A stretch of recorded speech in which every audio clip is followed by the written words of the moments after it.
I could say so much. I could truly say so much about this episode of Rent a Girlfriend, man. For a romance show, through the first few episodes, this I could argue this is the best romance I've seen through 4 episodes. I've really been enthralled with the show. This episode just made everything in the first 4 come full circle. I'm no, like seriously, I am genuinely. I did not expect this from the series. We have side characters that are so valuable to the show. We have side characters calling out rom-com cliches. This show just took a big, what, on other rom-coms and romance series, I think. It has these cliches. It's incorporating them, but then it's directly attacking them. Oh, we have a typical shy character. We have a typical character that's overly shy. We have a typical anime character that's oblivious. But yet, it had a character directly call not only him out, but also the female antagonist, in a sense, out. And I'm just enthralled with the show has done. I mean, anyone who has been recommending this series to people, you should feel proud of yourself. If you're someone out there that told a friend to watch it and they did watch and they like it, pat yourself on the back because this was a great, excellent find. And, let's hop into the actual review with that being said. But man, Kibe is a character after this episode, man. I did not expect him to say, "Hey, Kazuya, you're breaking up with her right here, right now." Oh, you know what? F that. Quit doting over a girlfriend that dumped you, for one, bro. I'm gonna put you on blast in front of all our friends. I know how you've been acting. Other people had to pick up on this subtext or this indirect messaging you're kind of giving off. And I'm going to call you out here. I'm going to say you've been worrying about this other girl when you got a girl that's stuck up for you, stuck out her neck to mommy whenever mommy was trying to degrade you. The only person that's treated you, with respect is Chizuru and or Mizuharu. And you're going to be thinking about and eyeballing the girl that's been disrespecting you? Really? I like that. I love that because that's how it should be. And I think that's what, at times that does happen in life. We've probably been guilty of it maybe a little bit before. Maybe it comes off. I think Kibe really was just kind of like, how can you devalue someone who is valuing you? And at the end of the day, he does not know the context. He does not know why they're together. He does not know Mizuharu is a rented girlfriend. But you know what he does know? She still picked him. She still allowed him to pretend consistently as if they were dating. She put herself out there. She exposed herself. Even though it was a lie, she allowed herself to get caught up in it. Guess what? And that's all Kazuya's doing. Kazuya. That's all you, man. This is your snowball lie, and he's trying to have his cake and eat it too, in a sense. And then whenever he calls out mommy, he calls out. Now that's what I really was just like, holy shit! This show is going all out. It's genuinely calling out all the BS and all the BS these characters are pulling between these two, mommy and Kazuya. And he says, "Quit leading them on. Quit trying to intrigue a guy that is an idiot." That is, you're his weakness, and a guy you dumped. Quit playing games with the guy you dumped. Like, come on.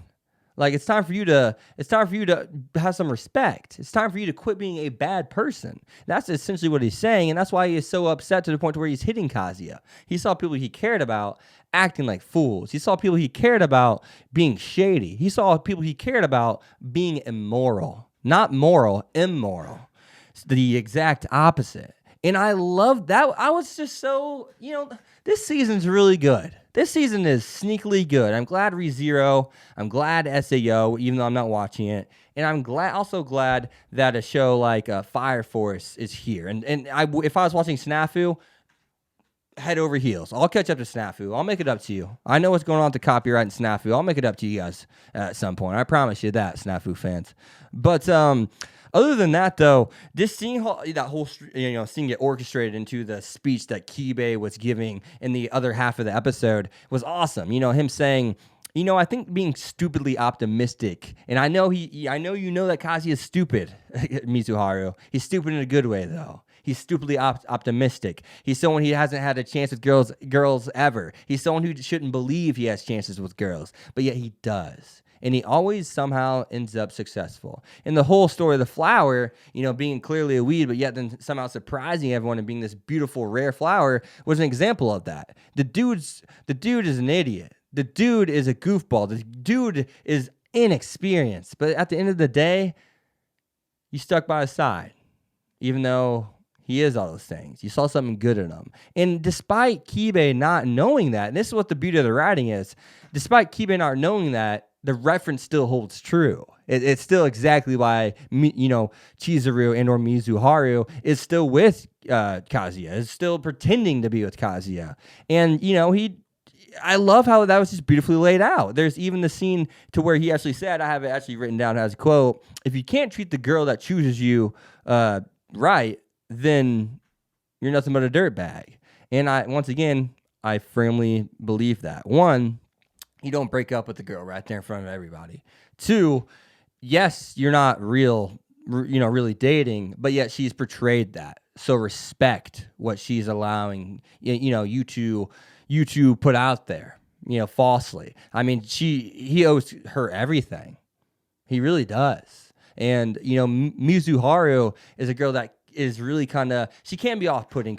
Sometimes she's too much of a tsundere, but at the other moments, she's such a kind-hearted girl. She's done nothing but give. One thing I would say, I don't know how many chapters this show is. I don't know when the manga, intends to end, but I will say the one thing that could really hurt the show, maybe even potentially ruin it way, way, way, way down the line, is if it is strung out too long. I don't know if these quirks will be repetitive. I don't know if they can use repetitive things and take different, aspects and angles with it, like a show like ReZero and Checkpoints, for example. I don't know. Well, every time, Kazuya take a step forward, will he take a step back? Like, will it be that consistent? Will it be the same steps he's taking backwards and the same steps he's taking forward? Will it just teeter-totter and not make sense? Like, dude, grasp onto the development you've gotten. Will Mizuharu be a girl that's too much of a tsundere and needs to finally start opening up? You could have a great finish and a great, kind of thing that really opens up these characters, but you want to make sure you do it soon enough, and you want it to be something that is consistent. You don't want to keep reverting back and forth, because in a romance, it doesn't work like a checkpoint aspect like ReZero. You're not redoing things over again. You've already gone through the trials and tribulations. It's time for you to get your head out of your butt. I hope it doesn't get into, a trap to where it is doing that, though, to where it's just kind of teeter-tottering back and forth, and we're just kind of like, listen, anyone in real life would understand that after the 15th time. They would get that they don't need to do that and act that way anymore. I hope the show does not get like that. It may not, but I really just wanted to throw that out there. But, I want to say this as well. The grandma on the show is absolutely excellent. Not because of her necessarily character, even though her scenes have been brilliant. It's because her scenes it's because her character is the catalyst, or she is the character that is allowing all this drama to happen, because Kazuya has got caught in his own lies, and now those lies are have been invested into his grandma's kind of perception of him and Mizuharu. And the interesting thing with that is now he's stuck. Do you break your grandma's heart and break up with the Mizuharu, a girl that she's absolutely just dumbfounded in love with? Or do you break up with Chizuharu and then present a new girlfriend within a couple of weeks?